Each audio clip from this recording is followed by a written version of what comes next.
ادا چې نبی کریم صلی الله علیه وسلم او دغه صحابه به په دې اخیری لسو شپو کې اعتکاف کو. اعتکاف بهتر نه ولې اعتکاف کې به ته جمعات کې کېنې، دروازې به تلاوت کې، ذکر او اذکار به کې، د شپې به لږ خوب وکې او بیا به الله یادې، د الله در کې به کې.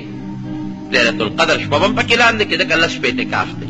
روجې به هم په صحیح طریقه وکې، د غیبت نه به هم خلاص شي، د چغلۍ نه به هم خلاص شي، د دنیا د کار نه به هم خلاص شي، او یو اعتکاف به وکې، ثواب به دې ثواب وشي او لیلة القدر به لیلة القدر لاندې کې.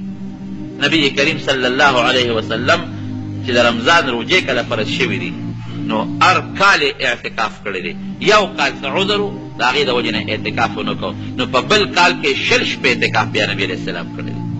او د حجاب د پردې د آیاتونه لانو نازل، زنانه به ګرځېدې خو دا پرده د مخ پرده د پړونې دا رواج لا نو راغلی، دا طریقه لا نه راغلی. تاسو یقین وکړئ چې صحابیات بیبیانو په جومات کې لاندې خیمې خښولې او د جومات غاړو کې به خیمې خښې کړې وې، مانځله به هم زنانه مسجد نبوي د راتلې شاته به ولاړې وې او په هغه خیمو کې به صحابیات هغې ناستې به خپل اعتکاف پې پکې کو. او حضرت عایشې صدیقې رضي الله عنها او نورو بیبیانو په کورونو کې به اعتکاف کو. اعتکاف د هغې داسې مثال زموږ مولوي صاحب د الله وبخي، د هغه د خولې خبره مې یاده ده، هغه وی داسې مثال دی لکه یو سړی د یو خان در ته لاړ شي او کینې او د هغه نه څه شی غواړي، اوله نه ورکوي او دې هم د هغه دغه دروازې مخې ته ځان ته مسله واچوي ورته کینې چې هله به ځم چې د ما دا مسله حل کړي. نو وایي که ډېر شوم سړی وي، ډېر شوم، نو وبه شرمېږي، حیا به وله ورشي، یاره کاکا راته دروازې مخې ته ناست دی مسله جوړې راشي د 100 روپۍ ورکړه چې د بېغمه شي. نو الله خو شوم نه دی، الله سخي ذات دی. نو که د الله در کې تا مسله وغوړوله چې الله نظم درنه دا لس شپې به درته ناست یم، هله به د نظم چې زما دا حاجت او زما دا مقصد پوره کړي. نو الله وایي ادعوني استجب لکم، ما نه وغواړئ چې دله درکم.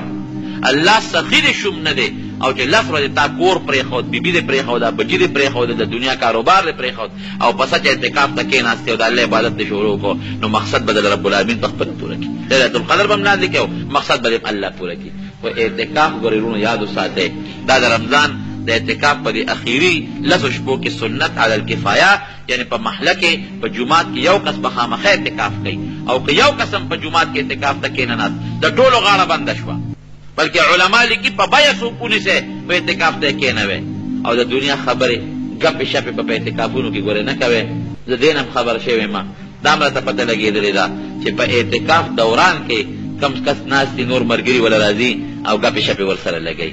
او دین هم خبر یم اعتکاف دوران کې ځان ته ټلیفون لګولي او په ټلیفون د خلکو سره خبرې کوي.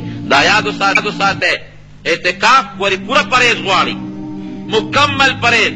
فقها زمونږ لیکي زمونږ د دې زمانې جنازو له به هم نه دي اعتکاف له، ځکه دا جنازې خو د شریعت په ټیم موږ نه کوو.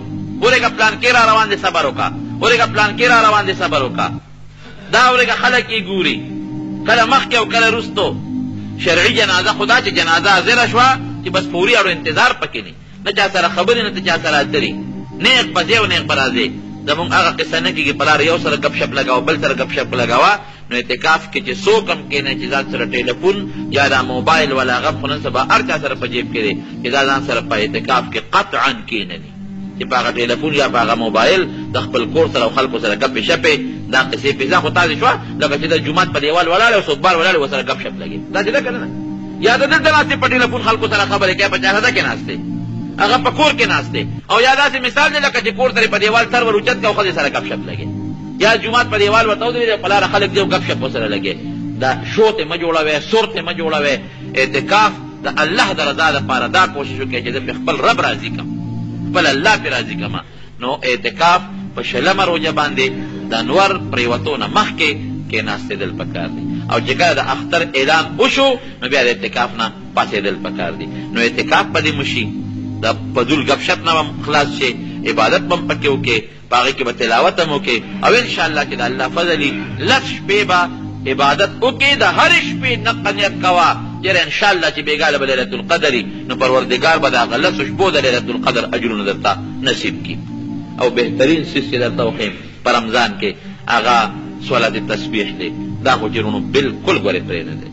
انشاءالله زمونږ د کلي خلک زمونږ د مولوي صاحب برکت دی، هغه به دا څیز خو نو انشاءالله چې زنانه هم کوي او نارینه هم کوي. او تاسو خو لازما چې دا صلات تسبیح چې د ورځې یو ځل روزانه خو یې خامخا کوئ. نبی کریم صلی الله علیه وسلم خپل مبارک تره ته حضرت عباس رضی الله عنه دی ترو یو ځل یې ځان سره کېناست. ای عباسه ګوره په مینه ورته وایي ای زما تره یو شی دله در نه کم، یو عدویه در نه کم، یو ډالۍ در نه کم، یو تحفه در نه کم. یعنی بار بار ورته نبی علیه السلام فرمایي. او ای زما تره داسې شی دله در کوم چې که تا دا وکړه نو زاړه او نوي ګناهونه به د الله معاف کړي، واړه او غټ به درته معاف کړي.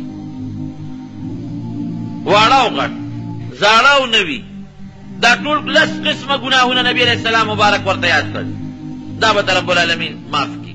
کاکا جی